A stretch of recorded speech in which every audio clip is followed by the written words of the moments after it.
There are many troubles are coming on our way today, especially sa atin ngayon sa Pilipinas ay three storms yung we're expecting na talagang will hit the Philippines. All we can do is only pray kasi wala namang imposible sa ating Panginoon that pwede naman niyang ilayo yung mga bagyo na ito or pahinain para hindi siya masyado makapinsala sa atin.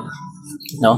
Um, Even though we know that this is part of the things that will be happening on the last days. It's just that we are the the child of God na pwedeng mag-pray para alam mo yun, hindi tayo masyadong maapektuhan ng mga to.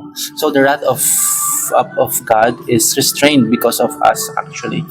And kung wala lang tayo dito mga Kristiyano, the wrath of the Lord will be continued to consume the people who didn't believe in Him, especially to those who are evil. If you're going to read the Bible, and the Holy Spirit is so patient with us kasi nandito pa po tayo. We are still here. We are still doing the work of the Lord Jesus Christ, which is to share the word of God to all people.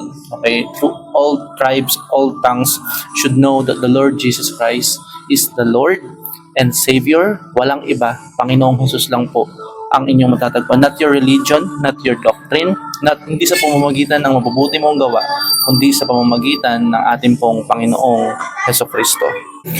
Kaya nga, the verse of the day that I'll be sharing with you today is in Colossians chapter 3, verse 15. If you have your Bible with me, sabi dito, na let the peace of Christ rule in your hearts. And since as members of one body, you were called to peace and be thankful. So, ito po yung madalas sa Kristiyano po ngayon, which is we are called to peace, alright? Let the peace of Christ rule in your heart. So, what is your anxiety today? Ano yung worries mo? Okay, wala man ako sa sitwasyon mo na nabaha ka, wala man ako sa sitwasyon mo na nawalan ka ng kahit na mahal sa buhay. I know it's hard, I know it's devastating, I know na masakit po ito, but the Lord is teaching us and telling us na let your heart be not troubled. Let the peace of Christ. Actually, it's a command. Let the peace of Christ rule in your hearts. How can the peace of Christ rule in your heart? You need to submit.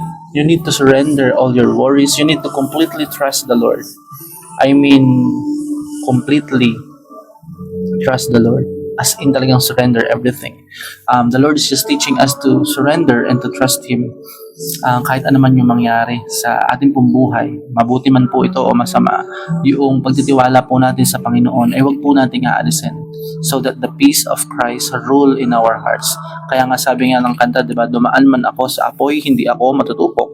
Dumaan man ako sa anumang bagay, di ba? Hindi siya mangangamba sapagkat ang ating Panginoon ay kasama niya. So, kapatid, let the peace of Christ rule in your hearts. Siya yung maghari sa puso mo. Yung kapayapaan ng ating Panginoon ang maghari sa puso mo. You are called to peace. Okay? So, dito yung mga walang peace. Diba? So, let the peace of Christ rule in your heart. Mga kapatid, the peace of Christ. What can you do to rule? What can you do to receive this peace? Surrender everything to the Lord.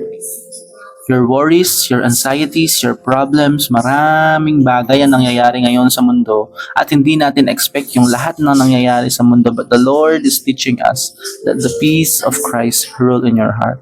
I pray, kapatid, that whatever situations that you have right now, that the peace of the Lord rule in your heart. God bless you.